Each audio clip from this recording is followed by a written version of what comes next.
नमस्कार दोस्तों, स्वागत है आपके अपने YouTube चैनल रीडिंग लवर्स पर। दोस्तों, आज की जो वीडियो इसमें हम करने वाले हैं, आपका हरियाणा में जो टीचर एलिजिबिलिटी जो टेस्ट है टीएसटी पीएसटी या पीआरटी वाला, जिसकी आगे जुलाई में होने की संभावना है, तो आपके एग्जामों के लिए महत्वपूर्ण क्वेश्चन आज की वीडियो में हम यहाँ पर लेकर आए हैं। जिसमें सबसे पहले हम बाल विकास एवं शिक्षा शास्त्र जो इसके महत्वपूर्ण क्वेश्चनों को करेंगे, और इसके बाद में जो अन्य जो सब्जेक्ट होगा उसे हम करेंगे। और ये जो क्वेश्चन हम यहाँ पर उदाहरण के साथ करने वाले हैं, ताकि आपको जो क्वेश्चन है वो अच्छे तरीके से समझ में आ जाए। तो जिसमें हमारा यहाँ पर पहला क्वेश्चन रहेगा कि जब सोचने की प्रक्रिया किसी भाषा द्वारा प्रभावित होती है तो ऐसी स्थिति को कहा जाता है। जब सोचने की प्रक्रिया किसी भाषा के द्वारा प्रभावित होगी तो भाषा निर्धारित संज्ञानात्मक पक्ष, सामाजिक भाषाई उद्धृत, यहाँ पर है ये उद्धृत है, उद्धृत या फिर संस्कृति प्रभावित, तो क्या होता है। अब इसमें अगर हम देखें तो यहाँ पर हमारा आंसर जो ऑप्शन ए को माना गया है। भाषा है, भाषा तो भाषा से आप याद रख सकते हैं, भाषा द्वारा प्रभावित होगी, भाषा निर्धारित, तो ऐसे आप इसको याद रख सकते हैं। जब सोचने की प्रक्रिया किसी विशेष भाषा की संरचना, शब्दावली या व्याकरण से प्रभावित होगी तो उसे हम भाषा निर्धारित कहेंगे। यह विचार स्पेयर-वोल्फ परिकल्पना से जुड़ा हुआ है, जिसके अनुसार हमारी भाषा हमारी सोच को आकार देती है। जैसे एस्किमो है, लोगों के पास बर्फ के लिए कई शब्द होते हैं। एस्किमो किसे कहा जाता है? बर्फ वाला घर जो होता है, तो जिससे वे बर्फ के विभिन्न प्रकार को अधिक सूक्ष्मता से सोच और पहचान सकते हैं।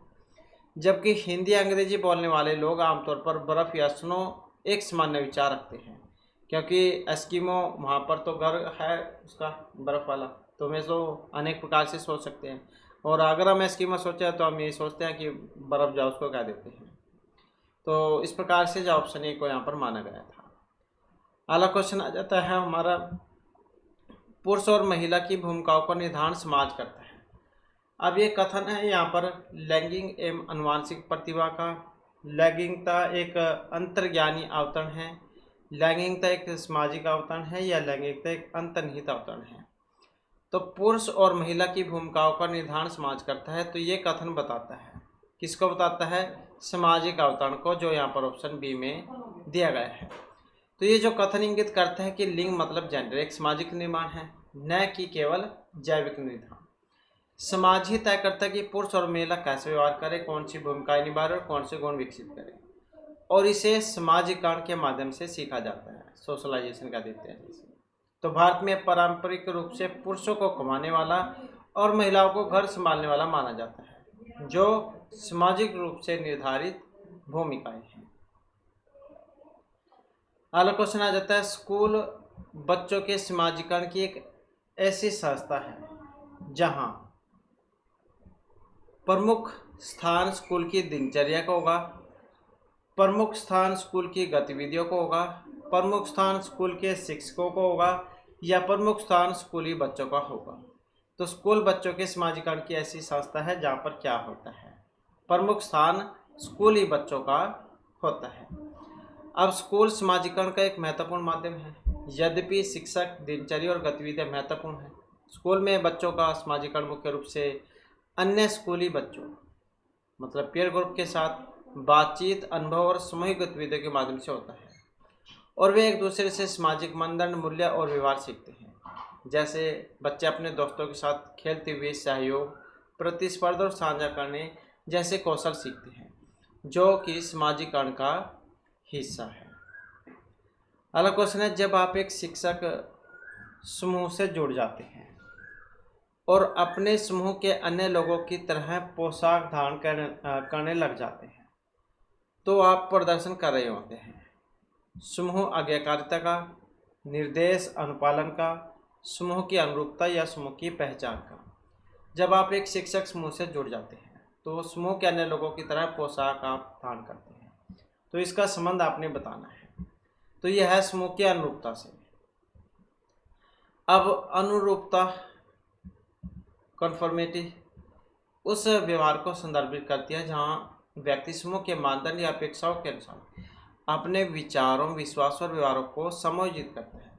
शिक्षक समूह के अन्य सदस्यों की तरह पोशाक पहनना समूह के साथ अनुरूपता का एक स्पष्ट उदाहरण है। जैसे कि एक नई कंपनी में शामिल होने पर यदि आप देखते हैं कि सभी कर्मचारी फॉर्मल कपड़े पहनते हैं, तो आप भी उसी तरह से कपड़े पहनना शुरू कर देते हैं, भले ही आप अधिक कैजुअल कपड़े पहनते रहे हों। तो ये एक अनुरूपता है। इसके बाद है ब्रॉन फेनफेरेनर का जो पारिस्थितिकी तंत्र है, इसके सिद्धांत के अनुसार कौन सा बालक के बृहद क्षेत्र में समाहित नहीं है। तो बृहद क्षेत्र में एक नहीं है। अब यहाँ पर विद्यालय, मूल्य, कानून या फिर रीति रिवाज। तो यहाँ पर इसमें जो हमारा आंसर है ऑप्शन रहेगा ये वाला। तो विद्यालय जो है यहाँ पर इसमें माना गया है। ये जो मनोवैज्ञानिक है ब्रॉन फेनफेरेनर के परिस्थिति तंत्र के अनुसार। अब ये जो ब्रॉन फेनफेरेनर जो है कि परिस्थितिकी तंत्र सिद्धांत में बृहद क्षेत्र में संस्कृति, मूल्य, कानून और सामाजिक नीतियाँ और रीति रिवाज जैसे व्यापक सामाजिक और सांस्कृतिक संदर्भ शामिल होते हैं जो व्यक्ति के विकास को प्रभावित करते हैं। विद्यालय मध्य क्षेत्र या बाह्य क्षेत्र का हिस्सा हो सकता है क्योंकि बालक के प्रत्यक्ष अनुभव या उसके माता पिता के अनुभव को प्रभावित करने वाला एक सामाजिक संस्थान है, लेकिन सीधे बृहद क्षेत्र का हिस्सा नहीं है। जैसे कि एक देश के कानून जैसे बाल श्रम पर बृहद क्षेत्र का हिस्सा है जो सीधे बच्चे के जीवन को प्रभावित करता है। नेक्स्ट क्वेश्चन आ जाता है हमारा जेंडर से। एक आर्थिक अवधारणा है, जैविक निर्धारक है, मनोवैज्ञानिक सत्ता है या सामाजिक संरचना है। तो जेंडर यहाँ पर क्या है? जेंडर क्या है? एक सामाजिक संरचना है। अब जो जेंडर एक सामाजिक और सांस्कृतिक अवधारणा है जो समाज द्वारा पुरुषों और महिलाओं के लिए निर्धारित भूमिकाओं, व्यवहार और अपेक्षाओं और विशेषताओं को संदर्भित करती है, और यह जैविक लिंग से भिन्न है जो जन्म के समय निर्धारित होता है। जेंडर एक सामाजिक निर्माण है जिसे समाज के माध्यम से सीखा जाता है और आंतरिक बनाया जाता है। जैसे कि यह उपेक्षा करने की लड़कियां गुड़ियों से खेलेंगी और लड़के कार से। तो जेंडर की एक सामाजिक संरचना से माना गया है। नेक्स्ट आ जाता है क्वेश्चन हमारा। क्वेश्चन है इनमें से कौन सा प्राथमिक समाजीकरण का एक माध्यम है। तो प्राथमिक समाजीकरण मीडिया, परिवार, विद्यालय या सरकार, कौन सा है? तो सबसे पहला जो है वो कौन सा है? परिवार है, तो इसी को यहाँ पर माना गया है। अब जो प्राथमिक समाजीकरण मतलब प्राइमरी सोशलाइजेशन वह प्रक्रिया है जो व्यक्ति के जीवन के प्रारंभिक वर्षों में होगी और मुख्य रूप से परिवार द्वारा संचालित होती है, और यह वह चरण है जब बच्चा बुनियादी सामाजिक कौशल, मूल्य, मानदंड और विश्वास सीखता है। मीडिया, विद्यालय और सरकार ये दूसरे नंबर के हैं, जैसे कि बच्चे का अपना माता पिता से बोलना, खाना खाना और दूसरों के का सम्मान करना सीखना प्राथमिक समाजीकरण के उदाहरण हैं। मतलब जब बच्चे स्कूल में जाता तो सबसे पहले तो अपने घर रहता है, अपने माता पिता के पास, उन्हीं से सब कुछ जानकारी है वो सीखता है। तो प्राथमिक जो है यहाँ पर ये परिवार को माना गया है। इसके बाद है एक प्रारंभिक कक्ष में एक बच्ची अपने साथी से अनुभव लाती है, उन्हें शामिल कर उनका संचय करना चाहिए, उन्हें अस्वीकार करना, उनकी उपेक्षा या उन पर ध्यान नहीं देना।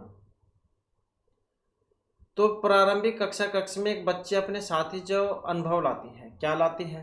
अब यहाँ पर इसमें अगर हम देखें तो ऑप्शन आएगा ये वाला कि उन्हें शामिल कर उनका संचय करना चाहिए। तो प्रारंभिक कक्ष में प्रत्येक बच्चा अपने साथ अद्वितीय अनुभव, ज्ञान और संस्कृति पृष्ठभूमि लेकर आता है, और एक प्रभावी शिक्षक को इन अनुभवों को स्वीकार करना, सम्मान करना, उन्हें सीखने की प्रक्रिया में शामिल करना चाहिए, और यह बच्चों को मूल्यवान महसूस कराता है और सीखने के लिए एक समावेशी वातावरण भी बनाता है।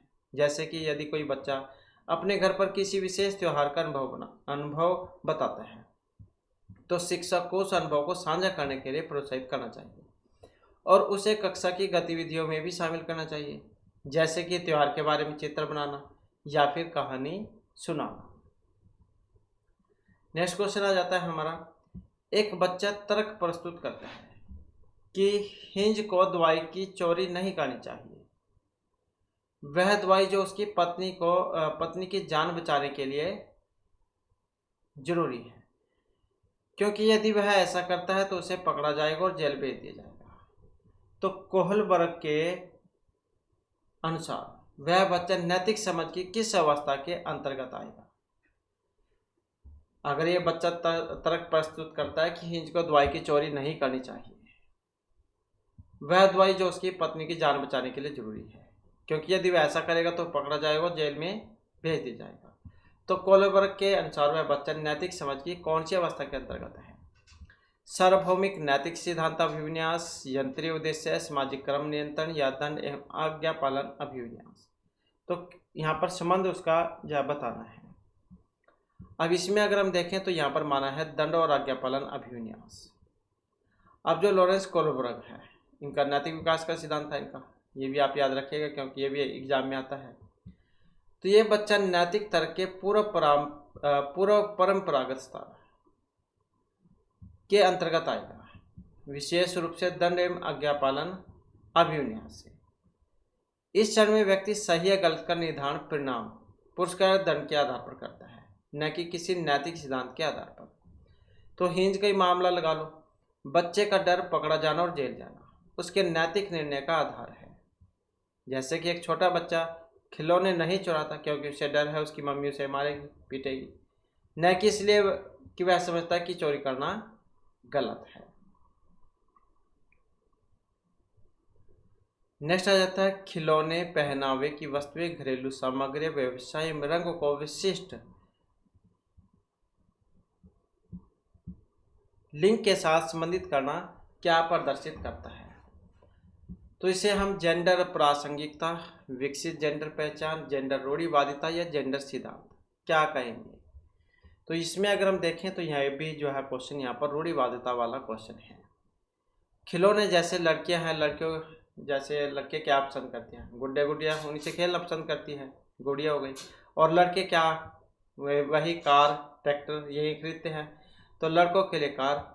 कपड़े जैसे कि लड़कियों के लिए गुलाबी, लड़कों के लिए नीला।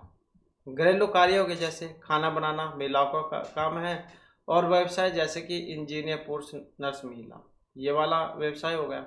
इनको विशेष लिंगों से जोड़ना जेंडर रूढ़िवादिता को दिखाता है।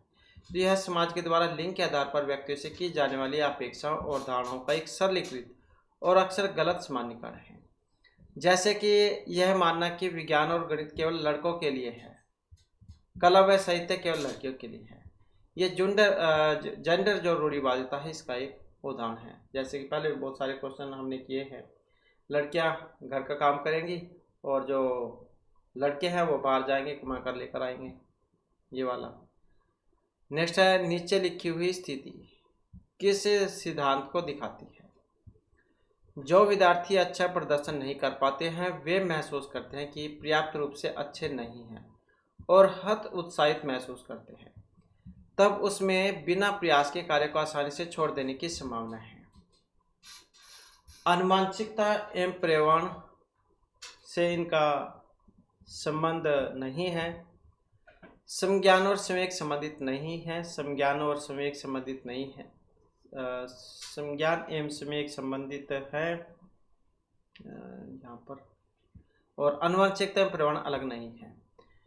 तो नीचे लिखी हुई स्थिति को कौन सा दिखाएगा? जो विद्यार्थी अच्छा प्रदर्शन नहीं कर पाते वे महसूस करते हैं कि वे पर्याप्त रूप से अच्छे नहीं हैं और हर उत्साहित महसूस होते हैं, तब उसमें बिना प्रयास के कार्य को आसानी से छोड़ देने की संभावना होगी।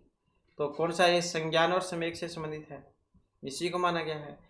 तो ये जो स्थिति जो है वो दिखाती है कि व्यक्ति की सोच मतलब संज्ञान इसी को कह देते हैं, और भावनाएं संवेग को कह देते हैं, गहराई से जुड़ी हुई हैं। अब एग्जाम में कई बार ये आ जाता है, संज्ञान दे देंगे तो इसका अर्थ आपको पता होना चाहिए, सोच को कह देते हैं। संवेग भावना जो होती है, रोना हंसना, ये वाली होती है 14 जो बताई गई है। जब विद्यार्थी खराब प्रदर्शन के कारण पर्याप्त रूप से अच्छा न होने का विचार संज्ञान विकसित करता है तो ये निराशा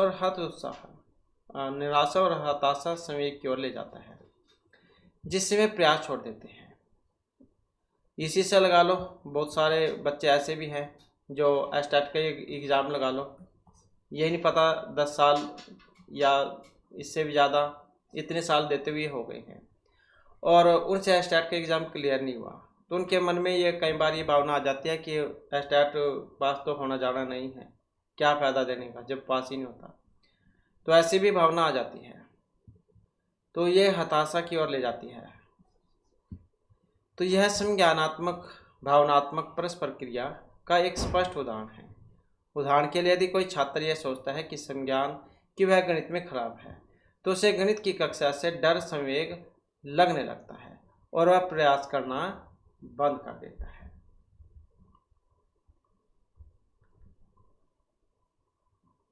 इसके बाद है अनेक शोध अध्ययनों से पता चलता है कि शिक्षक लड़कियों की अपेक्षा लड़कों के साथ अधिक पारस्परिक क्रिया करते हैं। इसका सही विवेचन क्या है? लड़कियों की तुलना में लड़कों को अधिक अध्ययन की आवश्यकता होती है। यह शिक्षा में लिंग पक्षपात का एक उदाहरण है। कक्षा में लड़कियों की तुलना में लड़कों को अधिक आसानी से नियंत्रित किया जा सकता है। लड़कियों की तुलना में लड़कों में शैक्षिक क्षमताएं काफ़ी अधिक होती है। तो अनेक शोध से अध्ययन से पता चलता है कि शिक्षक लड़कियों की अपेक्षा लड़कों के साथ अधिक परस्पर क्रिया करते हैं। तो ये है भी बात, जो लेडीज जो होगी टीचर वो लड़कियों के साथ, और जो जेंट्स है वो लड़कों के साथ ज़्यादा कंफर्टेबल महसूस करते हैं। अब इसका इस बारे में सही कौन सा है? तो लिंग पक्षपात वाला, यही इसका उदाहरण है। यदि शिक्षक लड़कों के साथ लड़कियों की तुलना में अधिक बातचीत करता है, तो ये लिंग पक्षपात का एक उदाहरण है, जो दिखाता है कि शिक्षक अनजाने में जानबूझकर लिंग के आधार पर छात्रों के साथ अलग व्यवहार करता है, जिससे लड़कियों को सीखने के कम अवसर मिल सकते हैं या और उनके आत्मसम्मान पर नकारात्मक प्रभाव भी पड़ सकता है। अन्य कारक जैसे कि लड़कों की अधिक मुखरता या शिक्षकों की अंतर्निहित अपेक्षाओं के कारण ऐसा हो सकता है। यदि कोई शिक्षक विज्ञान के प्रश्न केवल लड़कों से पूछता है और लड़कियों को जवाब देने के कम अवसर देता है, तो लिंग पक्षपात का उदाहरण है।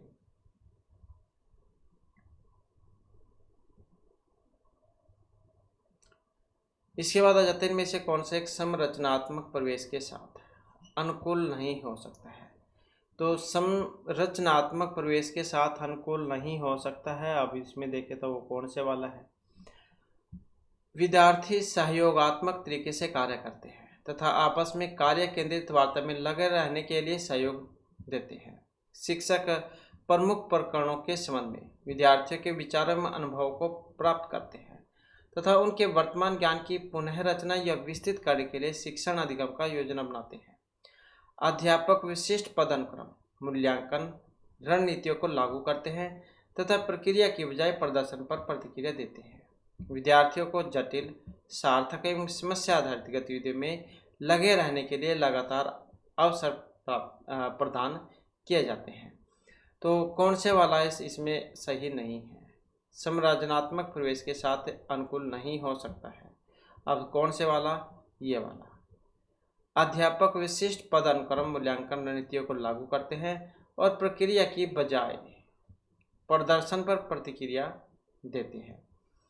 अब संरचनात्मक क्या है? संरचनात्मक परिवेश वह होता है जहाँ विद्यार्थी अपने ज्ञान का निर्माण स्वयं करते हैं और शिक्षक केवल एक सुगमकर्ता की भूमिका निभाते हैं।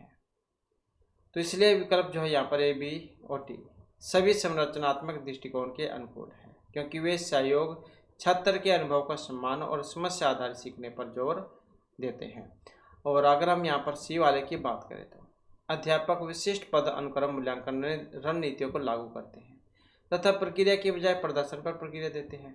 तो यह व्यवहारवादी दृष्टिकोण के अधिक करीब है, जहाँ शिक्षक मूल्यांकन पर नियंत्रण रखते हैं और केवल अंतिम परिणाम प्रदर्शन पर ध्यान केंद्रित करते हैं, न कि सीखने की प्रक्रियाओं पर, जो संरचनात्मकवाद के विपरीत है।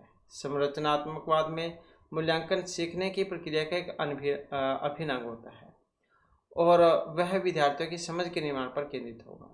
जैसे कि एक संरचनात्मक कक्षा में बच्चे एक परियोजना पर एक साथ काम करते हैं। शिक्षक यह जानने की कोशिश करते हैं कि वे पहले से क्या जानते हैं और वे वास्तविक दुनिया की समस्याओं को हल करते हैं। और लेकिन एक शिक्षक जो केवल बच्चों के अंतिम परीक्षण स्कोर पर ध्यान केंद्रित करता है, वह संरचनात्मक नहीं है। अगला क्वेश्चन आ जाता है समाचार पत्रों से कहानियाँ, कथनों का चयन करना और प्रस्तुत करना, जो पुरुष और महिला दोनों को गैर परंपरागत भूमिकाओं में चित्रित करते हैं। तो इनमें से किसके लिए एक प्रभावी रणनीति है, तो कौन सी है? जेंडर या लैंगिक या फिर जेंडर भूमिका को पुरुष लैंगिक या जेंडर स्थिरता को बढ़ावा देने के लिए, मतलब प्रासंगिकता। और विकसित जेंडर पहचान, रूढ़िवादी लैंगिक जेंडर भूमिका को प्रोत्साहन देना या लैंगिक रूढ़ियों का सामना करना। तो इसमें देखें तो ये जो ऑप्शन डी में है, लैंगिक रूढ़ियों का सामना करने के लिए। अब पुरुष और महिला इनको गैर परंपरागत भूमिकाओं में दर्शाने वाली कहानी और कथनों का उपयोग करने का मुख्य उद्देश्य है समाज में परिचित लैंगिक रूढ़ियों को चुनौती देना और उनका सामना करना है। और यह बच्चों को यह समझने में मदद करता है कि लिंग के आधार पर कोई निश्चित भूमिका नहीं होती और कोई भी व्यक्ति अपनी पसंद और क्षमता के अनुसार कोई भी काम कर सकता है। जैसे कहानी जिसमें एक महिला वैज्ञानिक या एक पुरुष नर्स को दिखाया गया है, लैंगिक रूढ़ियों को तोड़ता है, जो अक्सर ये मानती है कि कुछ पेशे केवल एक ही लिंग के लिए होते हैं, क्योंकि नर्स तो लेडीज ही होती है, लेकिन यहाँ पर ये उल्टा है, इसके महिला वैज्ञानिक है और पुरुष नर्स है, जबकि होता कैसे है, महिला नर्स बनती है और पुरुष वैज्ञानिक। तो ये रूढ़िवादिता वाला ही क्वेश्चन कह सकते हैं आप है। इसके बाद आ जाता है निम्नलिखित वाक्यों को पढ़िए और कोहलबर्ग के नैतिक तर्कीय अवधारणा को बताइए। जैसे यहाँ पर है कि अंतःकरण के स्वचयनित नैतिक सिद्धांतों के द्वारा सही कार्य परिभाषित किया जाता है, जो कानून और सामाजिक समझौते पर ध्यान दिए बिना संपूर्ण मानवता के लिए वैध होता है। अब इसमें अगर हम देखें तो सामाजिक अनुबंधन अभिविन्यास है, ये सामाजिक कर्म व्यवस्था अभिविन्यास है, सार्वभौमिक नैतिक सिद्धांत अभिविन्यास या यंत्रीय उद्देश्य अभिविन्यास है। कौन सी वाली बात ठीक है इसमें?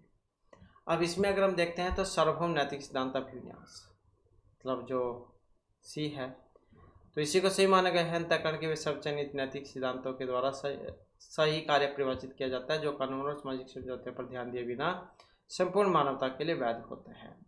अब जो लॉरेंस कोहलबर्ग है, इनका था नैतिक विकास के सिद्धांत, तो इनका जो ये परंपरागत स्तर है, इसके अंतर्गत आने वाले सार्वभौम नैतिक सिद्धांत अभिविन्यास का चरण है। इस चरण में व्यक्ति अपने स्वयं के नैतिक सिद्धांत, मतलब जैसे कि न्याय, समानता, मानव गरिमा, इनके अनुसार कार्य करता है, भले वे सिद्धांत प्रचलित कानून या सामाजिक मानदंडों के विपरीत हो।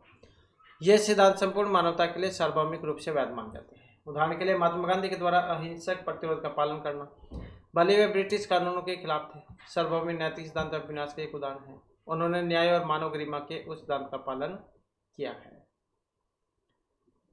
नेक्स्ट आ जाता है निम्नलिखित में से कौन बच्चे के समाजीकरण में एक महत्वपूर्ण भूमिका अदा करते हैं। अब इसमें मीडिया, विद्यालय, परिवार या ये सभी कौन सा आता है? बच्चे के समाजीकरण में एक महत्वपूर्ण भूमिका कौन सा अदा करे? तो इसमें ये सारे ही आ जाएंगे, क्योंकि सारे यहाँ पर जो है हमारे सही आंसर जो है रहेंगे। बच्चे के समाजीकरण जैसे मीडिया हो गया, टेलीविजन, इंटरनेट, विद्यालय, स्कूल, परिवार, माता पिता, भाई बहन, सभी महत्वपूर्ण भूमिका निभाते हैं। और परिवार प्राथमिक समाजीकरण का माध्यम है, जबकि मीडिया और विद्यालय द्वितीय श्रेणी के हैं। तो ये सभी बच्चे के मूल्य, विश्वास, व्यवहार और दुनिया के प्रति दृष्टिकोण को आकार देने में योगदान करते हैं। परिवार है जैसे बच्चे को बोलना, चलना, बुनियादी नैतिक मूल्य ये सिखाता है। विद्यालय सहयोग, प्रतिस्पर्धा, अनुशासन, एकात्मिक कौशल ये सिखाता है। मीडिया विभिन्न संस्कृतियों, विचारों और जीवनशैली से परिचय कराना, कभी कभी अनजाने में सामाजिक मानदंडों को प्रभावित करना। तो ये सारे आ जाएंगे इसमें। इसके बाद आ जाता है अगला क्वेश्चन हमारा।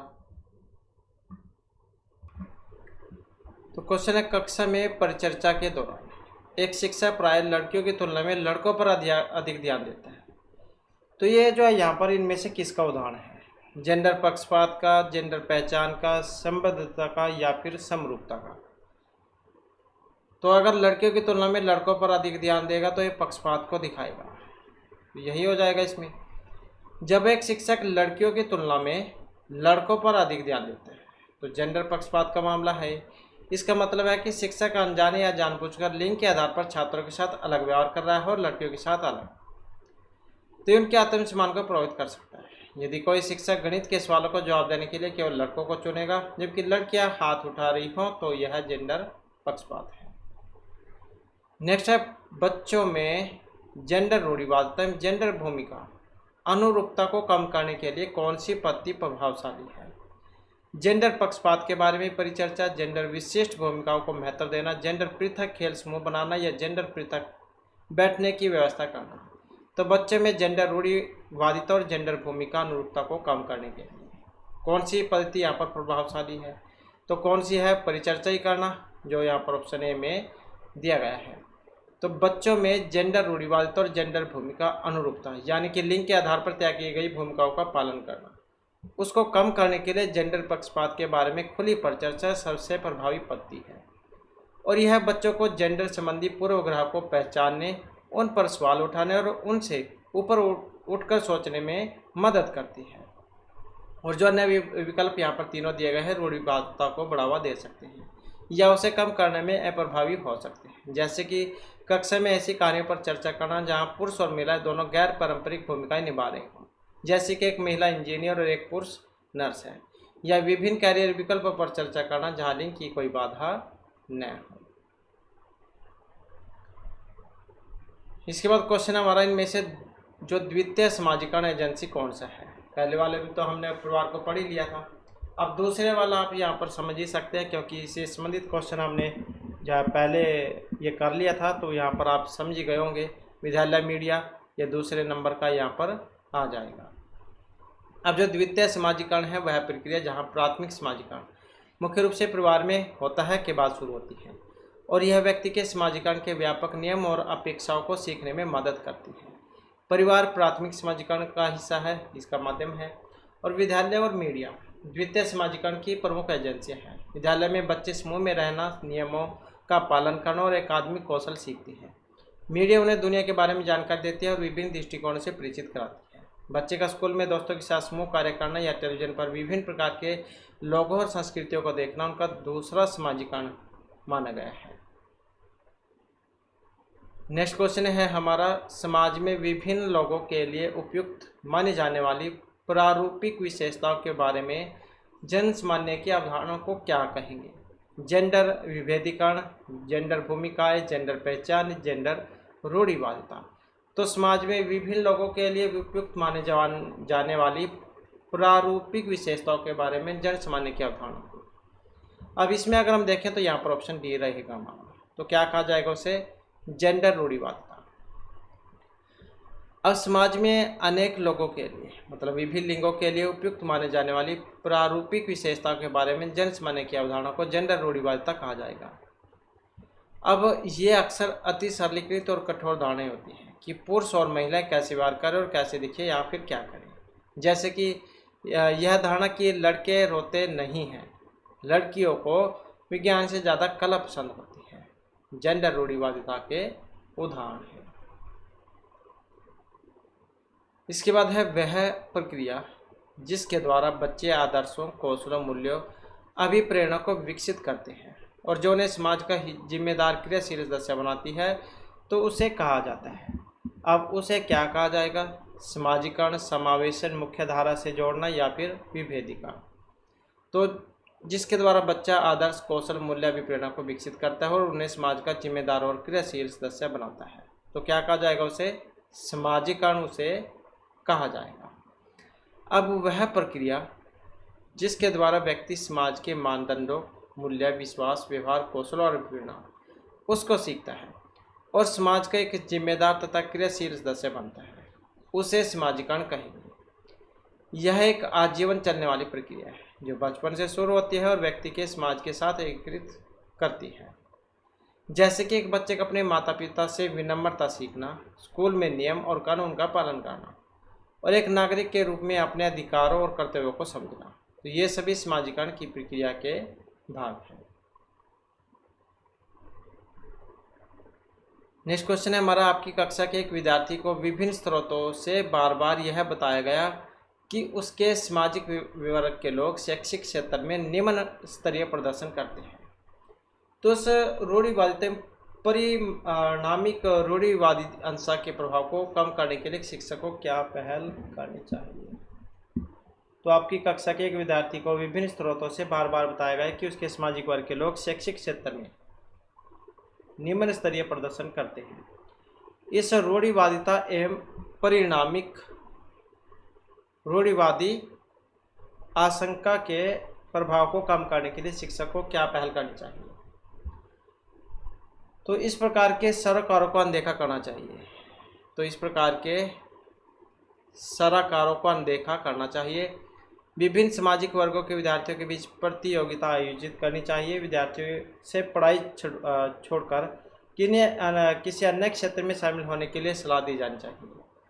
और विभिन्न सामाजिक वर्गों के रोल मॉडल से संबंधित कहानियों में उदाहरणों को प्रस्तुत करना चाहिए। कौन से वाली बात ठीक लग रही है आपको? यही वाली ठीक है इसमें। अब जब एक विद्यार्थी को बार बार ये बताया जाता है कि उसका सामाजिक वर्ग शैक्षिक रूप से निम्न प्रदर्शन करता है, तो यह रूढ़िवादी आशंका को जन्म दे सकता है और इससे बच्चे का आत्मविश्वास कम हो सकता है और उसका प्रदर्शन वास्तव में प्रभावित हो सकता है। तो इस प्रभाव को कम करने के लिए शिक्षक को विभिन्न सामाजिक वर्गों के सफल रोल मॉडल की कहानियाँ और उदाहरण प्रस्तुत करना चाहिए और इससे बच्चों को यह समझने में मदद मिलेगी कि उनकी सामाजिक पृष्ठभूमि उनके प्रदर्शन को निर्धारित नहीं करती है और वे भी सफल हो सकते हैं। यदि किसी बच्चे को बताया गया कि उसकी समुदाय के लोग पढ़ाई में अच्छे नहीं होते, तो शिक्षक उसे उसी समुदाय के उन सफल व्यक्तियों के बारे में बता सकता है जिन्होंने शिक्षा के क्षेत्र में उत्कृष्ट प्रदर्शन किया है, जैसे कोई वैज्ञानिक, लेखक या फिर प्रोफेसर। अगला क्वेश्चन आ जाता है परिवार एवं पास पड़ोस। बच्चे के सामाजिकरण की मनोवैज्ञानिक एजेंसी है, प्राथमिक है, मध्य है या द्वितीय है?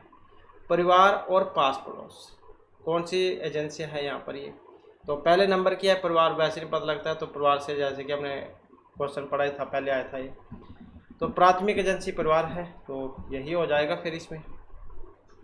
परिवार और पास पड़ोस यानी कि उसके दोस्त समुदाय बच्चे के प्राथमिक सामाजिकरण के अंतर्गत आएंगे। प्राथमिक सामाजिकरण वह प्रक्रिया है जहाँ बच्चा जीवन के शुरुआती वर्ष में अपने सबसे करीबी समूहिक सदस्यों से बुनियादी मूल्य, मानदंड, भाषा और व्यवहार को सीखता है और यह बच्चे के व्यक्तित्व और पहचान की नींव रखता है। उदाहरण के लिए एक बच्चा अपने परिवार से बोलना, खाना खाना और साझा करना सीखता है। पड़ोस के बच्चों के साथ खेलने से वह सामाजिक नियमों और बातचीत के तरीकों को सीखता है। इसके बाद आ जाता है समस्या समाधान क्षमताओं को किस प्रकार सुसाध्य किया जा सकता है? समस्या समाधान क्षमताओं को किस प्रकार सुसाध्य किया जा सकता है? समूह में इस्तेमाल को बढ़ावा देकर, विद्यार्थियों में डर की भावना को पैदा करके, लगातार अभ्यास और कार्यान्वयन पर जोर देकर या समस्याओं के हल हेतु अटल प्रक्रिया के इस्तेमाल को बढ़ावा देकर। तो समस्या समाधान क्षमता को किस प्रकार सुसाध्य किया जा सकता है और किस प्रकार से? तो समूह में इस्तेमाल को बढ़ावा देकर, जो यहाँ पर ऑप्शन ए में दिया गया है। अब जो जैसे समस्या समाधान है, प्रॉब्लम सॉल्विंग, क्षमताओं को विकसित करने के लिए एक सामूहिक कार्य है और सहयोगात्मक अधिगम बहुत प्रभावी होता है। जब विद्यार्थी समूह में मिलकर काम करते हैं तो वे एक दूसरे के विचारों से सीखते हैं, विभिन्न दृष्टिकोणों पर विचार करते हैं और एक साथ समाधान तक पहुंचने का प्रयास करते हैं और यह उन्हें आलोचनात्मक सोच, संचार कौशल और समस्या समाधान की रणनीतियों को विकसित करने में मदद करता है। जैसे कि गणित की कक्षा में यदि शिक्षक एक जटिल समस्या को छोटे छोटे समूह में हल करने के लिए देता है, तो बच्चे एक दूसरे की मदद करते हुए और विभिन्न रणनीतियों पर चर्चा करते हुए समस्या समाधान के कौशल विकसित करेंगे। नेक्स्ट हमारा क्वेश्चन है, एक खेल क्रिया के दौरान चोट लगने पर रोहन रोने लग जाता है। यह देखकर उसके पिता ने कहा, लड़कियों की तरह व्यवहार न करो, लड़के रोते नहीं हैं। अब पिता का ये कथन किस ओर का इशारा है? लैंगिक भेदभाव को कम करता है, समानता को बढ़ाता है, रूढ़िवादिता को दिखाता है या रूढ़िवादिता को चुनौती देता है? तो क्या मतलब है इसका कहने से? तो इसका अर्थ यहाँ पर जो लैंगिक रूढ़िवादिता उसको दिखाता है, जो ऑप्शन सी में दिए गए हैं, क्योंकि रोने का काम लड़कियों का, उनका ऐसा माना जाता है कि उनके अंदर या उतनी सहन शक्ति नहीं होती है तो जल्दी रोने लग जाती है। तो रोहन के पिता का कहना है कि लड़कियों की तरह व्यवहार न करो, लड़के रोते नहीं। लैंगिक रूढ़िवादिता को दिखाता है, समाज में प्रचलित संकीर्ण धारणा को पुष्ट करता है कि लड़कों को मजबूत और भावनाहीन होना चाहिए, जबकि लड़कियां भावनात्मक हो सकती है और यह व्यवहार लिंग के आधार पर एक अपेक्षा निर्धारित करता है, जो गलत है। यदि किसी बच्चे को खिलौना बंदूक चलाने के लिए कहा जाए क्योंकि वह लड़का है, या गुड़े से खेलने के लिए कहा जाए क्योंकि वह लड़की है, तो यह भी लैंगिक रूढ़िवादिता को ही दिखाता है। इसके बाद है बच्चों के समाजीकरण के संदर्भ में कौन सा यहाँ पर एक सही है कौन सी वाली बात ठीक है? अब इसमें समकक्षी समाजीकरण के प्राथमिक कारक है और परिवार समाजीकरण का द्वितीय कारक। परिवार एवं जन संचार दोनों समाजीकरण के द्वितीय कारक है। विद्यालय समाजीकरण का द्वितीय कारक है और परिवार समाजीकरण का प्राथमिक कारक है। विद्यालय समाजीकरण का प्राथमिक कारक है और समकक्षी समाजीकरण का द्वितीय कारक है। सही बात बतानी थी। अब इसमें सही वाली कौन सी है? यही ठीक है, जैसे कि पहले भी क्वेश्चन आया था, हमने आपको बताया था विद्यालय समाजीकरण का दूसरा कारक है और परिवार पहले नंबर का है। तो पहले भी क्वेश्चन आया था, तो यही फिर इसका सही आंसर हो जाएगा यहाँ पर। इसके बाद है बच्चों के समाजीकरण में विद्यालय प्राथमिक कारक द्वितीय कोई भूमिका नहीं है या कम भूमिका है। विद्यालय की कौन सी भूमिका है? अब विद्यालय की भूमिका की यहाँ पर बात करें तो दूसरे नंबर का पढ़ा था हमने, तो द्वितीय कारक है। प्राथमिक समाजीकरण में परिवार पढ़ा था हमने, जहाँ बच्चे बुनियादी मूल्य भाषा व्यवहार सीखते हैं। विद्यालय में प्रवेश के बाद बच्चे समाज के व्यापक नियमों से सहकर्मी समूह के साथ बातचीत और औपचारिक शिक्षा के माध्यम से समाजीकरण की प्रक्रिया जारी रखते हैं। जैसे कि एक बच्चा घर पर अपने माता पिता से नमस्ते करना सीखता है, प्राथमिक कारक है, लेकिन स्कूल में दोस्तों के साथ सहयोग करना और नियम के पालन करना ये सीखता है, तो ये द्वितीय कारक है। इसके बाद है कक्षा में सभी लिंगों में जेंडर रूढ़िवादिता कम करने और विकास के विस्तार की सीमाओं को बढ़ाने के लिए प्रभावशाली पद्धति कौन सी है? जेंडर रूढ़िवादिता को कम करना और विकास के विस्तार को बढ़ाना। एक ही लिंग की योग्यता समूह बनाना, क्रियाकलाप के लिए मिश्रित लिंग समूह बनाना, लिंगों के जैविक अंतरों की उपेक्षा करना और उन्हें स्वीकार करना, समाज में चित्रलिंग भूमिकाओं को प्रबल करना। कौन सी पद्धति ठीक है? यहाँ पर कौन सी है? यही वाली ठीक है, ऑप्शन बी वाली, क्रियाकलाप के लिए मिश्रित लिंग समूह बनाना। अब जैसे कक्षा है, इसमें जेंडर रूढ़िवादिता है उसको कम करना और सभी लिंगों के लिए विकास के अवसर को बढ़ाने के लिए क्रियाकलापों के लिए मिश्रित लिंग समूह बनाने एक प्रभावशाली तरीका है। जब लड़के और लड़की एक साथ काम करेंगे तो एक दूसरे की क्षमताओं को पहचानेंगे और सहयोग करना सीखेंगे और लिंग के आधार पर बनी पूर्व कल्पित धारणाओं को तोड़ेंगे। जैसे कि विज्ञान परियोजना है, इसमें यदि शिक्षक लड़की और लड़कों को मिश्रित समूह बनाते हैं तो वे एक दूसरे से सीख सकते हैं और ये महसूस कर सकते हैं कि लिंग के आधार पर कोई श्रेष्ठता नहीं होती। अगला क्वेश्चन आ जाता है हमारा यहाँ पर, ये जो ब्रॉनफेन ब्रेनर जो मनोवैज्ञानिक है, इनके जीव परिस्थिति मॉडल के अनुसार बच्चे के माता पिता, उसके भाई बहन और एक भाई बहन आदि उदाहरण है। अब ये किसके उदाहरण हैं? मनोविज्ञान के अनुसार, जीव परिस्थिति मॉडल के अनुसार सूक्ष्म, बाह्य, बृहत एवं मध्य तंत्र किसके हैं? यहाँ पर ये सूक्ष्म तंत्र के हैं, जो ऑप्शन ए में है। इनका नाम था यूरी ब्रॉनफेन ब्रेनर, ये इनका नाम था। जीव परिस्थिति मॉडल के अनुसार सूक्ष्म तंत्र बच्चे के तत्काल प्रवेश को संदर्भित करता है, जहां बच्चे का सीधा और सबसे महत्वपूर्ण संपर्क होता है और इसमें परिवार के सदस्य, माता पिता, भाई बहन, स्कूल, सहकर्मी समूह और तत्कालिक पड़ोस ये शामिल होते हैं। और ये वे कारक हैं जहां जो बच्चे के विकास को सीधे प्रभावित करते हैं, जैसे कि बच्चे का अपने माता पिता के साथ बातचीत करना, भाई बहनों के साथ खेलना और स्कूल में अपने दोस्तों के साथ समय बिताना। तो ये सभी सूक्ष्म तंत्र के उदाहरण हैं। अगला क्वेश्चन आ जाता है, एक बालिका के उसके पिता के प्रति आकर्षण को सिगमंड फ्रायड ने क्या कहा था? एक बालिका के उसके पिता के प्रति आकर्षण को इलेक्ट्रा ओडिप्स नैतिक या मौखिक ग्रंथि, तो क्या कहा था? इलेक्ट्रा ग्रंथि। अब सिगमंड फ्रायड का है मनोलैंगिक विकास का सिद्धांत, ये भी आप याद रखिएगा। तो एक बालिका अपने पिता के प्रति यौन आकर्षण इलेक्ट्रा ग्रंथि जब आकर्षित करती है, मतलब इलेक्ट्रा ग्रंथि कहलाती है। लड़कियां अगर पुरुष के साथ इस प्रकार का दिखाती है आकर्षण, तो यह उदाहरण फ्रायड के ओडिपस ग्रंथि के समकक्ष है, जहां एक लड़के का अपनी माता के प्रति आकर्षण होता है। तो यहाँ पर क्वेश्चन आता है, अगर एक महिला मतलब एक स्त्री अगर पुरुष की ओर आकर्षित हो तो वो तो होगी इलेक्ट्रा ग्रंथि, अगर लड़का अपनी माँ के प्रति, स्त्री के प्रति आकर्षण होगा तो वो ओडिपस ग्रंथि। तो सिगमंड फ्रायड में इलेक्ट्रा ग्रंथि फैलिक अवस्था लगभग 3 से 6 वर्ष की आयु के दौरान उत्पन्न होती है, जहां लड़की अपने पिता के साथ एक विशेष लगाव विकसित करती है और अपनी मां को एक प्रतिद्वंदी के रूप में देख सकती है। इसके बाद है आत्मसंप्रत्यय का आधार होता है सामाजिक भूमिकाएं, श्री प्रतिमा, दोनों या कोई सभी नहीं। तो आत्म संप्रत्यय का आधार क्या माना गया है?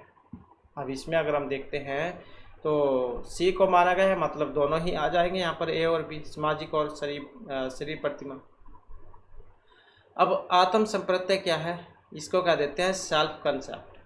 व्यक्ति की स्वयं के बारे में समग्र धारणा को संदर्भित करता है और यह इस बात पर आधारित होता है कि हम कौन हैं, क्या कर सकते हैं और कैसे महसूस करते हैं। सामाजिक भूमिकाएं जैसे कि छात्र, पुत्र, पुत्री, मित्र और शरीर प्रतिमा। व्यक्ति अपने शारीरिक स्वरूप के बारे में कैसा महसूस करता है। दोनों ही आत्म संप्रत्यय के महत्वपूर्ण घटक हैं। हमारी सामाजिक भूमिकाएं हमें यह समझने में मदद करती है कि हम समाज में कैसे फिट होते हैं, जबकि शरीर प्रतिमा और हमारे आत्मविश्वास और आत्म मूल्य को प्रभावित करती है। जैसे कि एक छात्र जो खुद को एक अच्छे क्रिकेटर के रूप में देखता है, सामाजिक भूमिका और अपने शरीर गठन को पसंद करता है, शरीर प्रतिमा उसका एक सकारात्मक आत्म संप्रत्यय होगा। इसके बाद है कौन सा मनोवैज्ञानिक? अपनी पुस्तक हेरिडिटी जीनियस में वैज्ञानिक वेद का वैज्ञानिक ढंग से विवेचन प्रस्तुत करता है। तो कौन से मनोवैज्ञानिक? इनकी पुस्तक आप याद रखिएगा, हेरिडेटरी, ये हेरिडेटरी जीनियस ये पुस्तक है। तो ये मनोवैज्ञानिक ओलपोर्ट थे, बिगी तथा हम्प है, जीन पियाजे है, सर फ्रांसीसी गोल्टन है। कौन थे? यही थे, सर फ्रांसिस गोल्टन। अब ये जो सर फ्रांसिस जो गोल्टन है, एक ब्रिटिश पॉलीमैथ और संख्याविद थे। ये भी आ जाता है कई बार, तो किस लिए जान जाता था इनको? कौन से मनोवैज्ञानिक थे? संख्याविद और पॉलीमैथ और संख्याविद थे, जिन्होंने यूजेनिक्स की अवधारणा को विकसित किया था। इनकी पुस्तक है हेरिडिटी जीनियस में उन्होंने वैज्ञानिक विभेद और आनुवांशिकता के माध्यम से बुद्धिमत्ता और प्रतिभा के चरण पर वैज्ञानिक ढंग से विवेचन प्रस्तुत किया था। उन्हें अंतर व्यक्तिगत भिन्नताओं के आधार अध्ययन का अग्रणी माना गया है। उन्हें अंतर व्यक्तिगत भिन्नताओं के अध्ययन का अग्रणी माना गया है।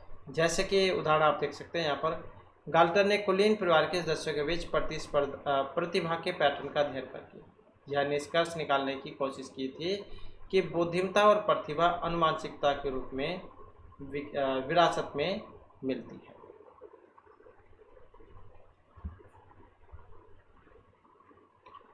इसके बाद क्वेश्चन है हमारा शेल्डन ने शारीरिक जो गठन है इसके आधार पर श्रेणीकरण को मानते हुए प्रबल एंडोमार्फ व्यक्तियों की श्रेणी का अनुपात क्या बताया था? शेल्डन ने शारीरिक गठन के आधार पर श्रेणीकरण को मानते हुए प्रबल एंडोमार्फ व्यक्तियों की श्रेणी का अनुपात कौन से वाला बताया था? तो 7-1-1 वाला, ये वाला। अब इनका नाम क्या था शेल्डन का? इनका नाम था विलियम एच शेल्डन। तो ये नाम था इनका। इन्होंने व्यक्तित्व के 3 प्रमुख शारीरिक गठन बताए थे, सोमेटोटाइप्स। जैसे एंडोमार्फ क्या है? इसमें आएंगे गोल और नरम शरीर वाले, वसा के अधिक अनुपात वाले व्यक्ति। मेसोमार्फ में आएंगे मांसपेशी और एथलेटिक शरीर वाले, मजबूत और सुसंगठित वाले व्यक्ति, जो सुगठित होते हैं, मजबूत और गठित, कह देते हैं कि गठा शरीर वाला व्यक्ति है ऐसा। एक्टोमार्फ में आएंगे पतले और नाजुक शरीर, कम मांसपेशी और वसा वाले व्यक्ति। तो ये आएंगे एक्टोमार्फ में, ये आ जाता है कई बार, पहले भी आया हुआ था एक बार क्वेश्चन एग्जाम में। एंडोमार्फ किस प्रकार के व्यक्ति आएंगे इस श्रेणी में? तो एंडोमार्फ में आएंगे गौड़, नरम शरीर, वसा का अधिक अनुपात वाले। मेसोमार्फ में आएंगे मैसे मांसपेशी, ऐसे भी याद रख सकते हैं आप इनको। मांसपेशी, एथलेटिक शरीर, मजबूत और सुगठित शरीर वाले। एक्टो में पतला, नाजुक शरीर, कम मांसपेशी और वसा वाले। इन तीनों गुणों को 1 से 7 के पैमाने पर रेट किया गया, जहाँ 7 एक प्रकार के चरम को दिखाता है और 1 उसकी न्यूनता को। एक प्रबल एंडोमार्फ व्यक्ति वह होगा जिसमें एंडोमार्फी की विशेषता सबसे अधिक हो, जबकि मेसोमार्फी एक्टोमार्फी कम हो। इसलिए प्रबल एंडोमार्फ का अनुपात 7-1-1 होगा। एंडोमार्फी 7 वाले, मेसो और एक्टो वाले 1-1 नंबर के हैं। एक व्यक्ति जिसका शरीर गोलमटोल, पेट बड़ा, हाथ पैर पतले हों, वह एंडोमार्फ श्रेणी में आएगा, जिसे शेल्डन के अनुसार 7-1-1 का अनुपात दिया गया है। तो ये आप यहाँ पर याद रखिएगा। इसके बाद क्वेश्चन है, इनमें से कौन सी उन्मुखता कोहलबर्ग के द्वारा दिए गए नैतिक विकास सिद्धांत के उत्तर रूढ़िगत स्तर के अंतर्गत आती है? अब कौन से वाली है यहाँ पर? दंड और आज्ञाकारिता, सामाजिक अनुबंधन, उत्तम लड़का अच्छी लड़की, कानून और सामाजिक व्यवस्था। कोहलबर्ग के द्वारा नैतिक विकास सिद्धांत के उत्तर रूढ़िगत स्तर के अंतर्गत आएगी, उत्तर वाले के अनुसार है, तो सामाजिक अनुबंध इस आएगा इसमें, ये वाला। अब ये जो लॉरेंस कोहलबर्ग है, नैतिक विकास के सिद्धांत में 3 मुख्य स्तर बताते हैं, पूर्व रूढ़िगत, रूढ़िगत और उत्तर रूढ़िगत, तो 3 हो गए। अब जो उत्तर रूढ़िगत है ये क्या है? इसमें 2 अवस्थाएं हैं, सामाजिक अनुबंध अभिन्यास और सार्वभौम नैतिक अभिन्यास। अब सार्वभौम अनुबंध अभिन्यास क्या है? इस अवस्था में व्यक्ति यह समझने लगते हैं कि कानून और नियम समाज के समझौते का परिणाम है, उन्हें बदला जा सकता है और समाज के अधिकांश सदस्यों के हितों की पूर्ति न करें। सार्वभौम नैतिक सिद्धांत अभिन्यास, तो यह नैतिक विकास का उच्चतम स्तर है, जहां व्यक्ति अपने स्वयं के चुने हुए नैतिक सिद्धांत के अनुसार कार्य करते हैं, भले वे कानून के विपरीत हों। अब ए और डी अगर हम देखें तो रूढ़िगत स्तर से पहले के स्तर दंड में आज्ञाकारिता पूरी रूढ़िगत है, कानून और सामाजिक व्यवस्था रूढ़िगत है, और विकल्प सी वाला रूढ़िगत स्तर उत्तम लड़का अच्छी लड़की रूढ़िगत है, इसके अंतर्गत आएंगे। जैसे कि सामाजिक अनुबंध के तहत एक व्यक्ति ये मान सकता है कि यदि कोई कानून अन्यायपूर्ण है, जैसे कि नस्लीय अलगाव वाले कानून, तो उसे बदलने के लिए अहिंसक प्रतिरोध करना नैतिक रूप से सही है, क्योंकि ये समाज के व्यापक कल्याण के लिए है। इसके बाद है संरचनावाद के प्रवर्तक कौन थे इसमें? तो संरचनावाद के प्रवर्तक महत्वपूर्ण क्वेश्चन है यहाँ पर ये। तो ये William James, William West, William Wundt, या विलियम हुंट, सभी का नाम ही विलियम है, बस इसका अंतर है, ये जेम्स, वेस्ट, वुंट या हुंट, कौन सा वाला ठीक है संरचनावाद के लिए? अब इसके लिए जो जाना जाता है विलियम वुंट को जाना जाता है, जो ऑप्शन सी में यहाँ पर दिया गया है। अब जो संरचनावाद है मनोविज्ञान के पहले प्रमुख विचारों में से एक थे। इसके प्रवर्तक थे विलियम वुंट, जिन्हें अक्सर प्रतियोगी मनोविज्ञान का जनक भी कहा गया है। वुंट ने 1879 में जर्मनी के लिप्जिग में पहली मनोविज्ञान प्रयोगशाला स्थापित की थी। ये भी आपके एग्जाम में एक बार क्वेश्चन आया हुआ था कि सबसे पहले जो मनोवैज्ञानिक प्रयोगशाला किसने स्थापित की थी? विलियम वुंट ने। कब? 1879 में। कहाँ पर? जर्मनी के लिप्जिग में। संरचनावाद का उद्देश्य है मन की संरचना का विश्लेषण करना, जिसमें चेतन अनुभव को उसके सबसे बुनियादी तत्वों में तोड़ना शामिल था, जैसे कि संवेदनाएं और भावनाएं। इसके लिए उन्होंने आत्मनिरीक्षण विधि का उपयोग किया था। जैसे कि वुंट उनके छात्रों ने प्रयोगशाला में लोगों से विशिष्ट उद्दीपकों जैसे किसी ध्वनि या रंग के प्रति उनकी संवेदना और भावनाओं का वर्णन करने के लिए कहा, ताकि वे मन के इन बुनियादी संरचना तत्वों को समझ सकें। तो ये तो हमारे यहाँ पर आपके 12वीं कक्षा में शिक्षा शास्त्र के महत्वपूर्ण क्वेश्चन थे, और इसके बाद में अन्य सब्जेक्ट जो उसके महत्वपूर्ण क्वेश्चन हम करेंगे।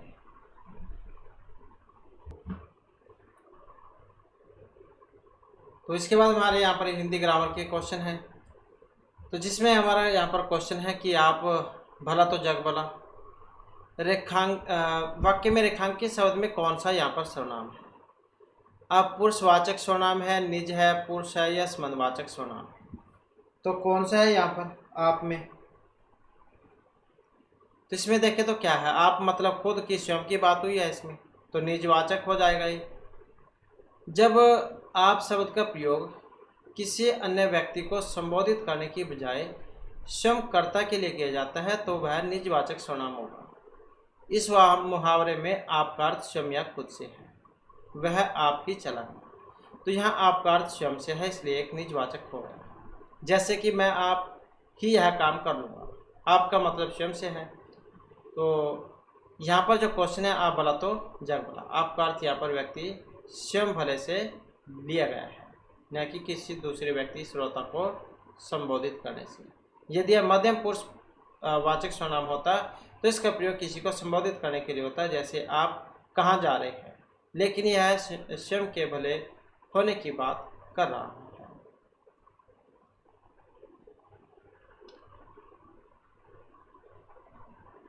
उनके बिना तुम कुछ नहीं हो वाक्य में संबंध बोधक शब्द कौन से वाला है? उनके बिना तुम कुछ कौन सा है वाक्य में संबंध बोधक शब्द? इसमें अगर हम देखते हैं तो ये जो ऑप्शन बी में आया है बिना, ये संबंध बोधक है। संबंध बोधक शब्द वे अविकारी शब्द होंगे जो संज्ञा सर्वनाम के बाद आकर उसका संबंध वाक्य के दूसरे शब्दों से बताते हैं, और ये शब्द अक्सर के साथ, के बिना, के नीचे, के ऊपर, के सामने, के पीछे आदि रूप में होते हैं। जैसे कि यहाँ पर देख सकते हैं, राम श्याम के साथ गया, संबंध बोधक हो गया। किताब मेज के ऊपर है, के ऊपर संबंध बोधक है।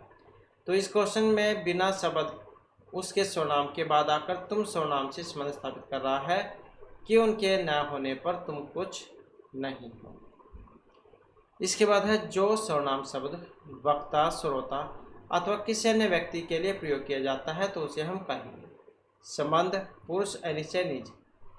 जो सर्वनाम शब्द वक्ता, श्रोता अथवा किसी अन्य व्यक्ति के लिए प्रयोग में आएंगे तो उसे क्या कहा जाएगा? पुरुषवाचक सर्वनाम। अब पुरुषवाचक सर्वनाम वे होंगे जिनका प्रयोग बोलने वाला वक्ता, सुनने वाला श्रोता या किसी अन्य व्यक्ति जिसके बारे में बात की जा रही हो के लिए किया जाता है। 3 भेद होते हैं इसके, उत्तम, मध्यम और अन्य। उत्तम पुरुष क्या है? वक्ता स्वयं के लिए प्रयोग करता है, मैं, हम। मैं पढ़ रहा हूँ, हम खेल रहे हैं। ये मैं, हम जो है ये आप याद रखिएगा, ये उत्तम में आएंगे। मध्यम पुरुष श्रोता के लिए होता है, इसमें तो तुम आ जाते हैं, तुम कहाँ जा रहे हो, आप बैठिए, ये वाले आ जाएंगे मध्यम वाले में। और अन्य की बात करें तो किसी अन्य व्यक्ति या वस्तु के लिए प्रयोग किया जाता है जिसके बारे में बात की जा रही है। वह सो रहा है, वे आ रहे हैं। तो इस प्रकार से ये आप याद रखिएगा। नेक्स्ट क्वेश्चन आ जाता है, निम्नलिखित प्रश्न में 4 विकल्पों में से उस विकल्प का चयन करें जो रेखांकित शब्द के आधार पर पुरुषवाचक सर्वनाम के भेद का सही यहाँ पर विकल्प हो। अब कौन से वाला है सही? वह कल मुझसे मिलने आएगी, संबंध है, मध्यम है, अन्य है, या उत्तम है। वह कल मुझसे मिलने आएगी तो किसका है? अन्य पुरुष का उदाहरण है, तो यही हो जाएगा इसमें। अब पुरुषवाचक के 3 भेद अभी हमने ऊपरले क्वेश्चन में पढ़े थे, उत्तम, मध्यम और अन्य। उत्तम पुरुष वक्ता स्वयं के लिए प्रयोग करता है, मैं, हम आ जाएंगे। मध्यम पुरुष श्रोता के लिए होगा तो तुम, आप आ जाएंगे। और अन्य पुरुष किसी तीसरे व्यक्ति या वस्तु के लिए प्रयोग में आते हैं जिसके बारे में बात की जा रही हो, वह खाना खा रहा है, वे जा रहे हैं। तो ये जो क्वेश्चन है इसमें वह शब्द किसी तीसरे व्यक्ति के बारे में बात की जा रही है के लिए प्रयोग में हुआ है, न कि वक्ता या श्रोता के लिए, इसलिए यह अन्य पुरुषवाचक सर्वनाम है।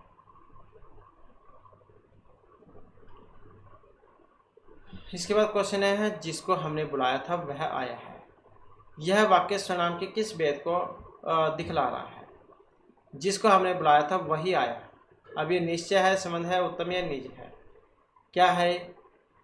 तो संबंध वाला है यहाँ पर ही, बी वाला।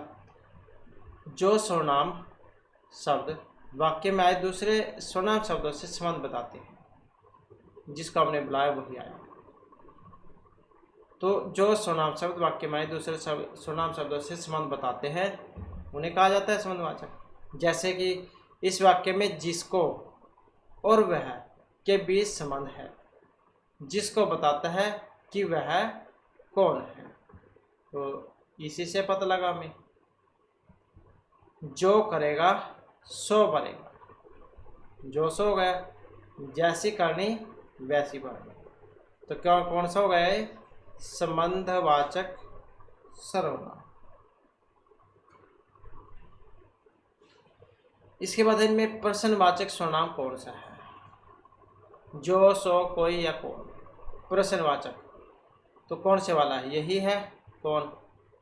क्वेश्चन किया जाता है वही तो होता है क्वेश्चन मार्क, प्रश्नवाचक। तो जिन सर्वनाम शब्दों का प्रयोग किसी व्यक्ति, वस्तु, स्थान के बारे में प्रश्न पूछने के लिए किया जाएगा, कौन शब्द का उपयोग सीधे प्रश्न पूछने के लिए किया जाता है? तुम क्या कर रहे हो, क्या वहां कौन खड़ा है, तो ऐसे किया जाता है क्वेश्चन। हिंदी में सर्वनाम कितने हैं? 9, 10, 11, 12 कितने हैं? अब कितने हैं इसमें? 11 हैं, तो यही हो जाएगा इसमें। 11 ही होते हैं। मैं जा रहा हूँ, तो तुम कहाँ जा रहे हो, आप बैठ जाइए, यह मेरी किताब है, वह खेल रहा है, जो जीता वही सिकंदर है, सो जो बोएगा सो काटेगा, कौन कौन आया है, क्या कौन आया है, क्या तुम क्या कर रहे हो, कोई बाहर कोई आया है, कुछ मुझे कुछ चाहिए। तो ऐसे ही होते हैं। इसके बाद वह आप ही चला गया, तो किस सर्वनाम का उदाहरण है ये? पुरुष निज निश्चय संबंध का। तो खुद मतलब अपने आप ही चला गया, तो खुद मतलब स्वयं के बारे में है बात ये, तो निजवाचक हो जाएगा। तो जिस सर्वनाम का प्रयोग करता है स्वयं के लिए करता है, यहाँ आपका अर्थ स्वयं या खुद से होता है। जैसे कि यहाँ पर देख सकते हैं इस वाक्य में आप सब वह के स्वयं जाने का बोध करा रहा है, मैं अपना काम आप ही कर लूँगा, मैं मतलब खुद की बात है यहाँ पर है। वे अपने आप चले गए, मतलब खुद ही चले गए, तो निजवाचक है, निज मतलब अपना। इसके बाद इनमें से सर्वनाम है। नींद, रोग, सफाई कौन सा है? 11 बताए थे अभी आपने, तो यही वाला हो जाएगा इसमें। कौन, तो वे शब्द जो संज्ञा के स्थान पर प्रयोग किए जाएंगे वही होते हैं सर्वनाम। कौन एक प्रश्नवाचक सर्वनाम है, जैसे कि हमने पहले देखा। नींद, रोग, सफाई ये सभी संज्ञा है। नींद भाववाचक संज्ञा है, अवस्था का नाम हो गया। रोग जातिवाचक है, एक बीमारी हो गई। सफाई एक भाववाचक संज्ञा, क्रिया या अवस्था का नाम है।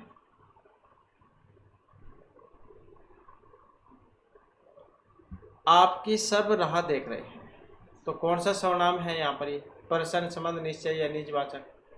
आपकी सब राह देख रहे हैं, अब इसमें देखें तो कौन से वाला है? संबंध वाला है।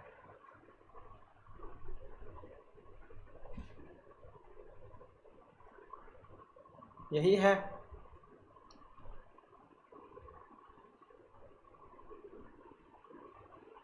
और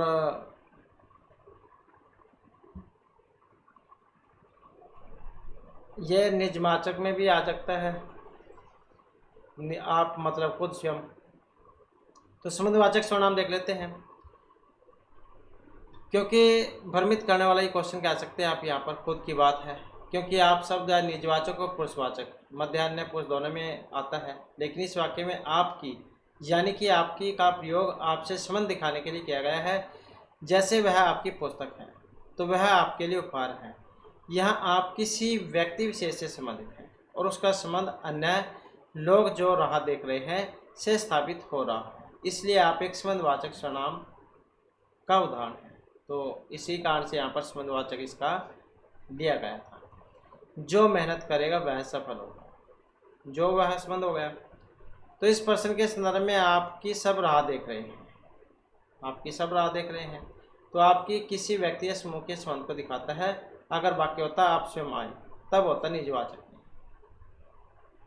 तो उलझाने वाला क्वेश्चन कह सकते हैं आप है। इसके बाद है मध्यम पुरुष। तो का सही बहुवचन कौन सा बनेगा? आप लोग, तुम लोग, हम या ये। तो बीच वाला मध्यम वही होता है, तो तुम लोग, तो तुम। तो वे सर्वनाम जो बोलने वाले सुनने वाले के लिए प्रयोग करते हैं, तो इसका एक वचन है।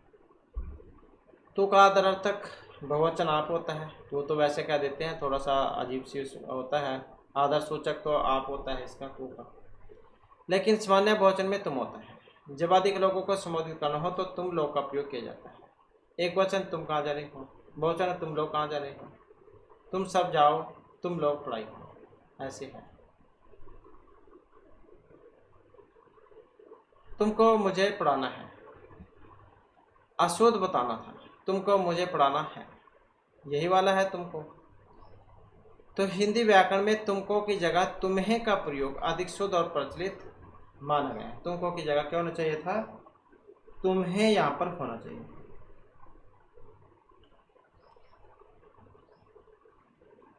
जैसे तुमको घर जाना है की जगह होना चाहिए था तुम्हें घर जाना है, तुम्हें मुझे पढ़ाना है, ये ठीक होगा। इसके बाद आ जाता है क्वेश्चन हमारा, अनिश्चयवाचक सर्वनाम का कारण कारक बहुवचन रूप होगा। किन्हीं को, किन्हीं की, किन्हीं से, किन्हीं को। अनिश्चयवाचक सर्वनाम का कारण कर्ण कारक आपने बतलाना है, तो क्या होगा, यही हो जाएगा, किन्हीं से। अब अनिश्चयवाचक सर्वनाम क्या है? वे सर्वनाम जो किसी निश्चित व्यक्ति या वस्तु का बोध नहीं कराते, जैसे कोई कुछ। कर्ण कारक जिस कौन सा चिन्ह है? से कर्ता ने कर्म को कर्ण से, के द्वारा, माध्यम से होता है। बहुवचन एक से अधिक का बोध कराने के लिए, जैसे अनिश्चयवाचक कोई, अनिश्चय किन्हीं, कर्ण से। तो किन्हीं से का अर्थ हुआ किसी के द्वारा या किसी के माध्यम से बहुवचन। यह काम किन्हीं से करवाना, यानी किसी भी व्यक्ति या समूह से।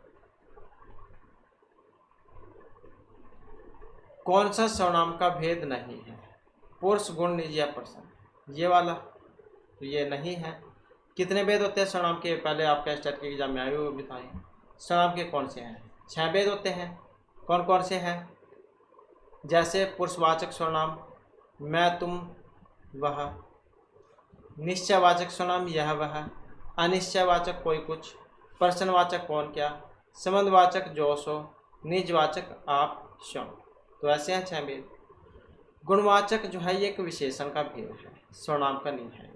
गुणवाचक विशेषण किसी संज्ञा या सर्वनाम के गुण, रंग, रूप, आकार, स्वभाव आदि का बोध कराता है। उदाहरण के लिए गुणवाचक विशेषण लाल फूल, बड़ा घर, अच्छा लड़का। तो ये इसकी विशेषता है, गुण है मतलब।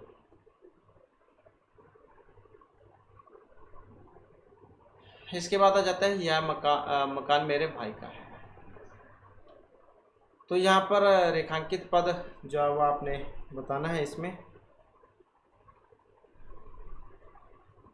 संज्ञा है, ये संकेत वाचक सर्वनाम विशेषण है, विशेषण क्रिया विशेषण है। तो इशारा है, यहाँ पर संकेत किया गया है कि ये वाला जो है मकान मेरा भाई का है। तो संकेत वाचक सर्वनाम विशेषण क्या है, या सर्वनामिक विशेषण भी कह देते हैं। जब कोई सर्वनाम शब्द संज्ञा से ठीक पहले आकर उसकी विशेषता या संकेत बताता है तो वह सर्वनामिक विशेषण होता है। मकान से पहले आ रहा है, इसे बता रहा है, तो यहाँ पर सर्वनाम शब्द है, लेकिन यह मकान संज्ञा से ठीक पहले आकर उसकी ओर इशारा कर रहा है। यह यहाँ मकान की विशेषता बता रहा है कि वह कौन सा मकान है। वह लड़का पढ़ रहा है, यहाँ वह लड़के की ओर संकेत कर रहा है। कोई व्यक्ति आया है, तो यहाँ कोई व्यक्ति की अनिश्चितता बतला रहा है कि पता नहीं कौन है, कोई भी हो सकता है, नाम तो है नहीं इसमें लिखा हुआ। क्वेश्चन है, हम ताजमहल देखने जाएंगे। रेखांकित पद बताना है आपने। अब ये निज है, पुरुष है, निश्चय है या अनिश्चय है? हम ताजमहल देखने जाएंगे, तो पुरुषवाचक की श्रेणी का है। अब पुरुषवाचक सर्वनाम क्या है? तो जिन सर्वनाम का प्रयोग वक्ता बोलने वाला, श्रोता सुनने वाला, किसी अन्य के लिए होगा तो वे पुरुषवाचक सर्वनाम होंगे। 3 भेद बताए थे हमने, उत्तम, मध्यम और अन्य। अन्य उत्तम पुरुष बोलने वाला मैं, हम। मध्यम पुरुष तो तुम, आप। अन्य पुरुष वह भी, जिसके बारे में बातचीत की जानी है। तो इस वाक्य में हम बोलने वाला वक्ता के समूह के लिए प्रयोग हुआ है, इसलिए उत्तम पुरुष सर्वनाम का उदाहरण है, जो पुरुषवाचक सर्वनाम का एक भेद है। मैं स्कूल जाता हूँ, उत्तम पुरुष हो गया, तुम क्या करे, मध्यम हो गया, वाक्य रहा है अन्य पुरुष का उदाहरण है। इसके बाद क्वेश्चन है, इनमें से सर्वनाम शब्द है दान, भजन, कुछ या पढ़ना, कौन सा है सर्वनाम शब्द? अब देखें तो यही वाला है कुछ। अब सर्वनाम क्या है? तो वे शब्द जो संज्ञा के स्थान पर प्रयोग में आते हैं उन्हें कहा जाता है सर्वनाम। कुछ एक अनिश्चय के बारे में बतला रहा है, यह किसी निश्चित वस्तु को बोध नहीं कराता। मुझे कुछ खाना है, क्या खाना है ये पता नहीं है, बाहर कोई है, अब कौन है ये नहीं कह सकते, तो पूरा पक्का बात नहीं लगा यहाँ पर। दान संज्ञा हो गई, किसी चीज़ को देने की क्रिया या दी गई वस्तु। भजन संज्ञा है, ईश्वर की स्तुति या गीत। पढ़ना क्रिया हो गई। इसके बाद मैं अपने आप वस्त्र साफ कर लेता हूँ। सर्वनाम कौन सा है यहाँ पर? प्रश्न है, निश्चय है, निज है, यह संबंधवाचक है। आप वस्त्र साफ कर लेता हूँ। तो यहाँ पर अगर हम देखते हैं तो अपने आप मतलब खुद की बात हो रही है, तो निजवाचक सर्वनाम हो गया है। आप स्वयं खुद ही आते हैं इसमें। वह स्वयं खाना बना देगा, तुम खुद चले जाओ, हम अपने आप यह काम कर लेंगे।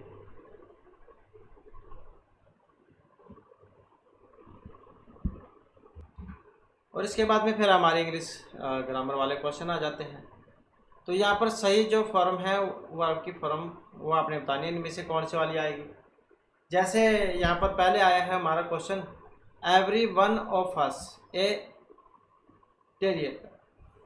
अब यहाँ पर इज या फिर आर, तो किसका यहाँ पर प्रयोग होगा इसमें। अब इसमें देखें तो every one of us is a traitor, तो यही आ जाएगा। Nothing but trees seen, was या फिर वर, किसका प्रयोग होगा यहाँ पर इसमें, तो किसका होगा, वाज वाला। Nothing but tree was seen. Next है not only the principal but also teachers responsible. Not only but also, ये नियम भी है। अब इसमें इज आएगा या फिर आर, कौन सा आएगा इसमें, तो not only the principal but also the teachers are responsible, सभी की जिम्मेवारी है। A criminal with all his flowers arrested, was या फिर वाह, तो क्या आएगा यहाँ पर इसमें। इसमें अगर हम देखें तो क्या आएगा, a criminal with all his flowers was arrested. Next आ जाता है a head of cows grazing in the field, गाँव का समूह चल रहा था, वाज या फिर वर्ग, कौन सा आएगा इसमें। अब इसमें अगर हम देखते हैं तो क्या आएगा, वाज,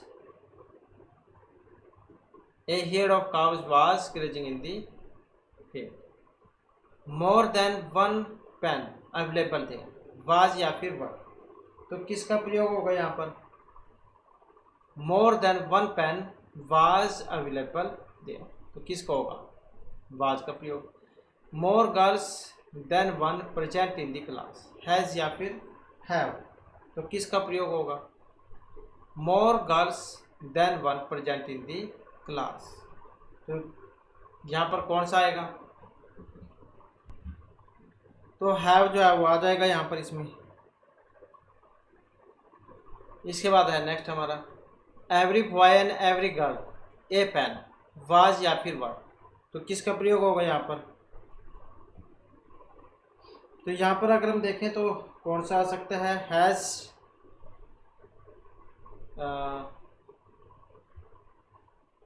तो every boy and every girl, तो यहाँ पर ये was, every boy and every girl was a pen, तो वाज आ जाएगा यहाँ पर। एवरी या फिर ईच, और एंड से जुड़े एक वचन संज्ञा उससे पहले आता है, तो क्रिया एक वचन की है यहाँ पर। इसके बाद है the jury divided in its opinion is या फिर आर, तो क्या आएगा यहाँ पर इसमें। इसमें भी अगर हम देखें तो क्या आएगा यहाँ पर, आर का प्रयोग हो जाएगा। ज्यूरी जो सामूहिक संज्ञा को विभाजित करता है, तो यह व्यक्तिगत रूप से कार्य कर रहा होता है, भोजन क्रिया कहलाती है वो, तो भोजन की है ये। तो when a collective noun like jury is divided or acting individually, it takes a plural verbs. Truth and honesty the best policy is या फिर are, तो क्या आएगा। अब इसमें देखें तो कौन सा आ सकता है,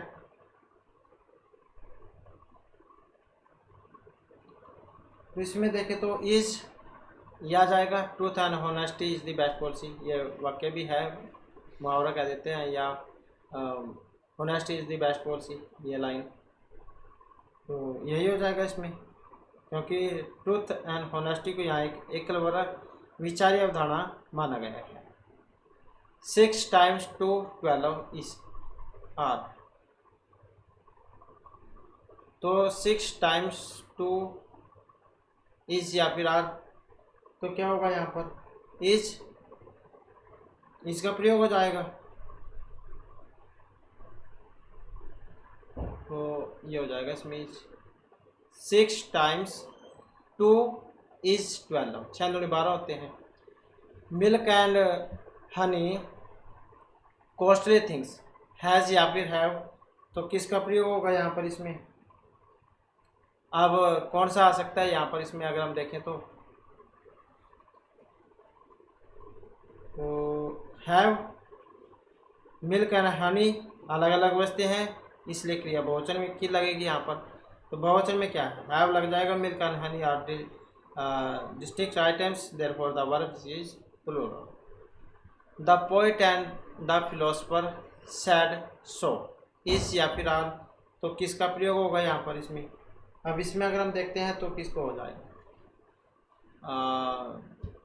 the poet and the philosopher said सो, तो कौन सा आ जाएगा यहाँ पर? तो यहाँ पर एक अर्थ है हैव, या हैव का प्रयोग यहाँ पर इसमें होगा। इसके बाद आ जाता है नेक्स्ट हमारा rice and fish my favourite is या फिर आर, तो किसका यहाँ पर प्रयोग होगा? चावल और मछली एक व्यंजन माना गया है, तो क्या है यहाँ पर? एक वचन की क्रिया का प्रयोग होगा, तो क्या आ जाएगा? इज आ जाएगा यहाँ पर। Rice and fish is my favourite dish. Neither you nor he honest, तो नेदर नॉर ये आता भी है, नियम भी है। तो यहाँ पर इज या फिर एम देखें तो इसमें किसका प्रयोग रहेगा? और किसका प्रयोग हो? इज का प्रयोग हो जाएगा इसमें। Neither you nor he is honest, either he or guilty, either or neither nor ये नियम है। अब यहाँ पर इज या आर, तो किसका प्रयोग होगा यहाँ पर? इसमें भी अगर हम देखते हैं तो आई भी है यहाँ पर साथ में, तो आई के साथ हम एम का प्रयोग करते हैं। एम नहीं है इसमें, तो ये एम का प्रयोग हम करते हैं एदर ही और आई एम गिल्टी, तो ये होता है इसका। नेक्स्ट है black and red cow grazing in the field is या फिर आर, तो किसका प्रयोग होगा यहाँ पर? तो इसमें देखें तो लाल और काली गाय जो है वो खेत में चल रही है, तो कौन सा आ जाएगा यहाँ पर इसमें? तो इसमें देखें तो इज का प्रयोग हो जाएगा, इज हो जाएगा इसमें, क्योंकि ए ब्लैक एंड रेड काउ, तो ये इशारा करता है कि यह एक गाय है जो जिसमें काले और लाल दोनों रंग हैं, तो इसलिए एक वचन क्रिया का उपयोग करता है। ए ब्लैक एंड रेड काउ, लाल और काली गाय। इसके बाद आ जाता है डैश ही और दे टू ब्लेम इज या फिर आर, कौन सा आएगा इसमें? अब यहाँ पर भी इसमें अगर हम देखते हैं तो कौन सा आएगा? तो आर का आर आ जाएगा यहाँ पर। When the verbs come before the subject is an or construction, it agrees with the subject closest to it, which is the plural। मतलब जब यह निर्माण में क्रिया विषय से पहले आती है या उसके निकटतम विषय में जो वे बहुवचन है से सहमत होती है। मतलब आप सीधे समझोगे तो आर जो इसका यहाँ पर आ जाएगा। इसके बाद है नेक्स्ट हमारा there a man and woman there is या फिर आर, तो किसका प्रयोग होगा यहाँ पर? आर आ जाएगा, तो यही हो जाएगा there are a man and woman there. Next है the girls who is watching TV my sister, तो क्या आएगा यहाँ पर? इज या फिर आर, किसका प्रयोग होगा? The girl who is watching TV is my sister, ऐसे कहते हैं जो टीवी देख रही हो मेरी बहन है, तो इज आ जाएगा। It we who are to blame is या फिर आर, तो किसका प्रयोग होगा यहाँ पर? अब इसमें अगर हम देखते हैं तो कौन सा हो जाएगा? इज का प्रयोग is who are to blame,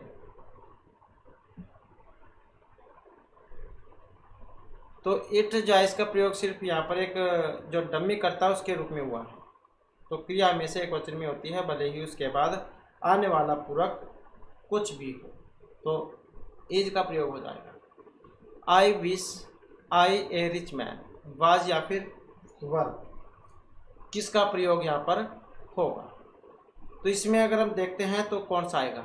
वर आ जाएगा। I wish I were A rich man, तो सभी की इच्छा भी होती है कि बड़ा आदमी हो जाए, पैसे आ जाए बहुत सारे। He does not to do it, need या फिर नीड्स, किसका प्रयोग होगा यहाँ पर? अब इसमें अगर हम देखते हैं तो he does not need to do it, यही बनता है, तो नीड हो जाएगा इसमें। Time and right, time and tired for no man, समय किसी के लिए नहीं रुकता। अब टाइम एंड टायर्ड वेट या फिर वेट्स, क्या कहा जाता है? तो ऐसे कहा जाता है time and tired wait for no man. और प्रसिद्ध उक्ति भी है, मुहावरा कह सकते हैं आप, टाइम एंड टायर्ड।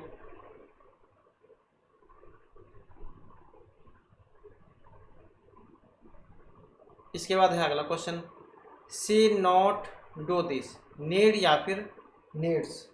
तो इसमें देखें तो यहाँ पर किसका प्रयोग होगा? अब यहाँ पर अगर हम इसमें देखते हैं तो नीड्स, इसका प्रयोग होगा नीड्स का। सी नीड्स नॉट डू दिस, तो यह ठीक हो जाएगा इसमें। All that glitters not gold, सभी चमकती हुई चीज़ सोना नहीं होती, ऐसे ही मुहावरा कहा जाता है। अब इस या फिर आर, इसका प्रयोग होगा यहाँ पर, तो इसका प्रयोग होगा इसमें। All that glitters is not gold. अगला क्वेश्चन है, the Himalayas many peaks, has या फिर हैव, तो किसका प्रयोग होगा यहाँ पर इसमें? तो हैव का प्रयोग हो जाएगा। The Himalayas have many peak, क्योंकि हिमालय एक पर्वत श्रृंखला है जिसमें कई चोटियां हैं, इसलिए वचनकर्ता के रूप में माना गया है। नेक्स्ट है, I wish he the chief minister of Bihar, was या फिर वर, तो यही इच्छा है कि बिहार का मुख्यमंत्री बने। अब इसमें देखें तो कौन सा वाला आ जाएगा? वर आ जाएगा इसमें। I wish I were the chief minister of Bihar, तो वर यही आ जाएगा इसमें। नेक्स्ट क्वेश्चन है हमारा, it is I who done this, has या फिर हैव, किसका प्रयोग होगा इसमें? अब इसमें अगर हम देखते हैं तो it is I who have done this, have का प्रयोग हो जाएगा, तो यही आ जाएगा इसमें। तो इस प्रकार से जो हमारी क्लास थी और ये महत्वपूर्ण क्वेश्चन थे। नेक्स्ट जो वीडियो होगी इसमें आपके लिए नए जो महत्वपूर्ण क्वेश्चन हम लेकर आएंगे। और हमारे साथ अंत बनाने के लिए धन्यवाद।